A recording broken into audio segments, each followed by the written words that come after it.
Y comenzamos nuevamente esta tercera parte porque me había olvidado de compartir la pantalla y...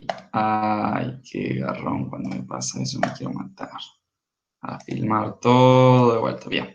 Nos hemos quedado en la clasificación. Lo último que vimos es cómo se va a dividir las estructuras musculares, el tejido muscular a nivel de, justamente de tamaño, de elemento, de estructura. O sea, el tejido conectivo va a conectar eh, las fibras musculares con los fascículos musculares, con el músculo en sí, a diferentes estructuras. Es decir, a nivel de fibra muscular tengo un tipo de tejido conectivo, en un fascículo muscular tengo otro tipo de tejido conectivo que lo rodea, y por último tengo el último tipo de tejido conectivo, ¿no?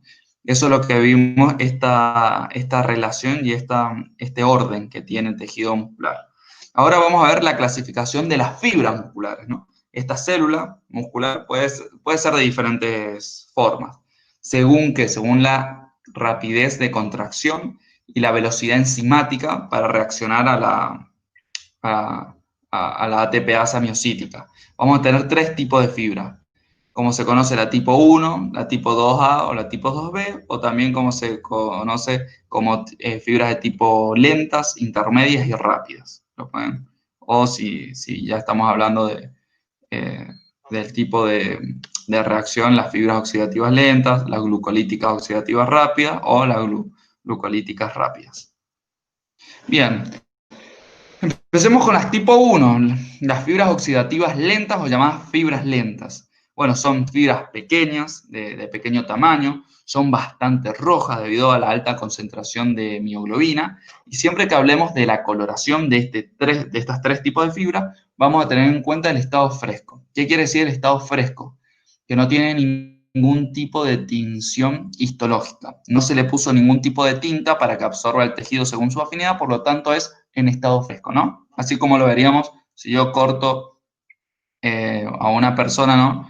Y pudiera ver ese tejido muscular, ¿cómo serían las fibras? Bueno, las fibras 1 son muy rojas, ¿no? Tienen un rojo vivo. ¿Esto por qué se debe? A que tiene una gran cantidad de mitocondrias, pero sobre todo una gran cantidad de mioglobina. Sepamos que la mioglobina tiene una relación, es una similitud grande con la hemoglobina. La diferencia, bueno, que justamente la hemoglobina está en el tejido sanguíneo, tiene moléculas de hierro, 4 moléculas de hierro que van a ayudar para fijar el oxígeno, trasladar estas concentraciones de oxígeno.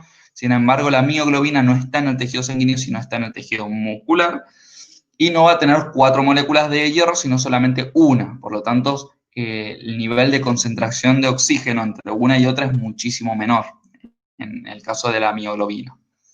Y bueno, va a tener también gran cantidad de complejos de citocromos. Bueno, forman lo que son unidades motoras de concentración lentas, que son muy, pero muy resistentes a la fatiga, ¿no?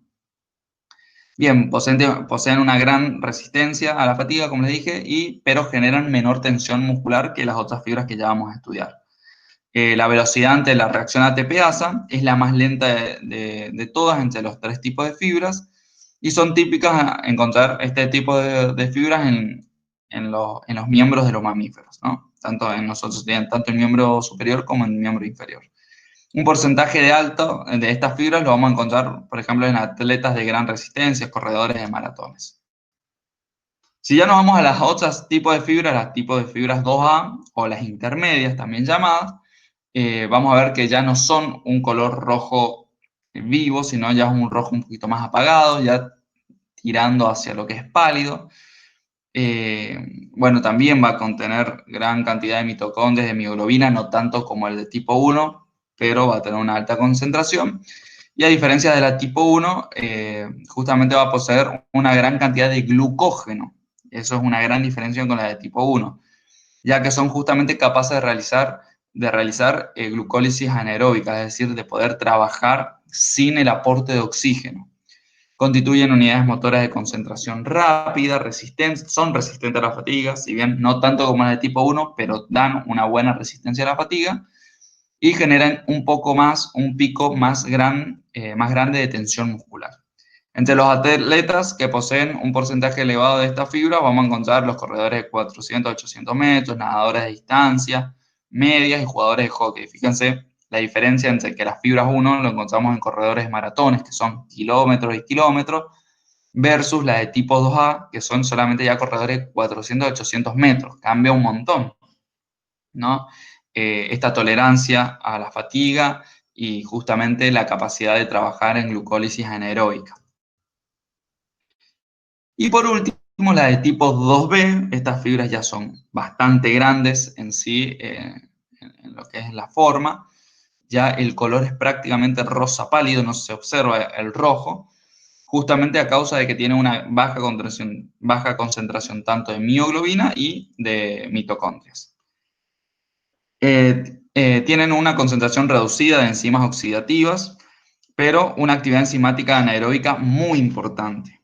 Y esto es lo principal, van a trabajar prácticamente de forma anaeróbica siempre y almacenan una cantidad considerable de glucógeno. Bueno, estas fibras integran lo que son unidades de motores de contracción muy rápida, son muy propensas a la fatiga y generan un gran pico de tensión muscular, o sea, la fuerza muscular que ejercen es muy grande, ¿no?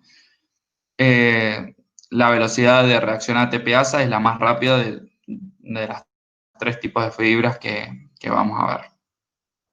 Además, justamente se fatigan pronto por la gran producción de ácido láctico que tienen las mismas y en consecuencia, las fibras, por ejemplo, de tipo 2 están bien adaptadas a la contracción rápida y a los movimientos precisos, a los movimientos finos, este tipo de fibras 2B.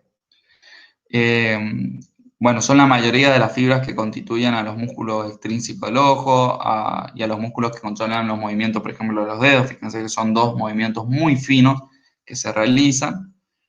Bueno, estos músculos justamente tienen más uniones neuromusculares que los formados de tipo 1, que las fibras de tipo 1, lo cual permite un control nervioso más preciso en el movimiento. Porque no solamente este tipo de fibras pueden hacer movimientos finos, sino que yo, aparte de tener fibras que hagan movimientos finos, necesito un sistema nervioso invasivo con estas, entre comillas, invasivo con estas fibras, es decir, que si yo no tengo una gran cantidad de conexiones nerviosas, no podría realizar un movimiento fino. Supónganse, yo quiero hacer una extensión de muñeca porque estoy pintando y hago una contracción de todo el músculo del extensor, yo solamente voy a hacer un rayón. Ahora, si yo justamente no contraigo todo el músculo en su totalidad, si no soy capaz de contraer ciertas fibras, ciertos fascículos que me van a permitir que el movimiento sea muy lento, constante y preciso, esto se debe justamente a que tengo fibras que me permiten este movimiento fino y que tengo gran cantidad de conexiones neuromusculares que me van a permitir que primero se contraigan 2 o 3 fascículos, después 7, para que el movimiento sea bastante preciso y detallado en lo que quiero. Eso es lo que son movimientos finos. Van a ver, en los dedos tenemos gran cantidad de conexiones neuromusculares porque son movimientos finos y en el antebrazo también. Bien, acá fíjense que este tipo de fibras principalmente lo van a tener corredores de distancias cortas, llámese a 100 metros, levantadores de pesas, y son los principales justamente porque son contracciones con mucha tensión muscular, o sea, gran fuerza muscular en un tiempo bastante corto. Son en el caso de los 100 metros, en el caso de cuando se va al gimnasio levantador de pesas son muy pocas repeticiones. Bien. Y vamos a ver las características de Eso es respecto a todo lo que son los tres tipos de fibras, ¿no? Son muy diferentes. Ahora sí vamos a ver las características de la célula muscular. Bueno, esto ya le había dicho. Todos estamos hablando solamente del estriado esquelético, ¿no?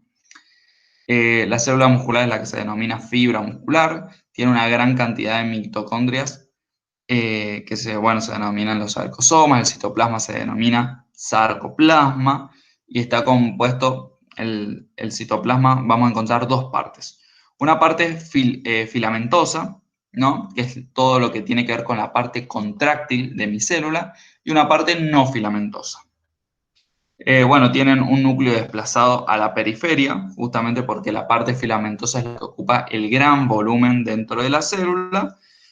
Y dentro de estas miofibrillas vamos a encontrar lo que se llaman sarcómeros, que ahora los vamos a estudiar bien qué son esto de los sarcómeros. Bien, hasta acá llegamos en la parte 3.